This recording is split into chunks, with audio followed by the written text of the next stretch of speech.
Para sa araw na ito ay tatalakayin natin ang ugnayan ng wika, kultura at lipunan. Una, kasaysayan ng wikang Filipino.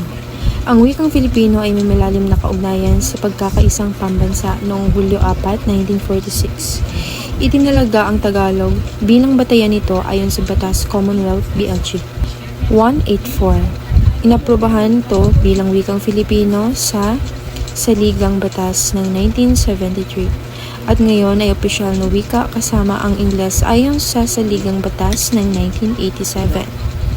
Ginagamit din itong wikang panturo sa mga paaralan para iparating ang kaalaman at nakatulong sa pag-unlad ng edukasyon at pagpapalakas ng damdaming makabayan. Pangalawa naman, kasalukuyang kalagayan at relasyon sa iba pang wika. Malawakang ginagamit ang wikang Filipino sa pamahalaan, edukasyon, media at pang-araw-araw na komunikasyon sa pahayagan, telebisyon, radyo at social media.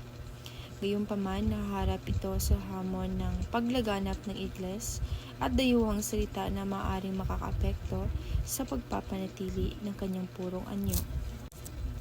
Hindi ito nilalayong palitan ng ibang katutubong wika tulad ng Cebuano, Ilocano at Hiligaynon. Sa halip, nagsisilbing wikang pantulong na nag-uugnay sa mga mamamayan.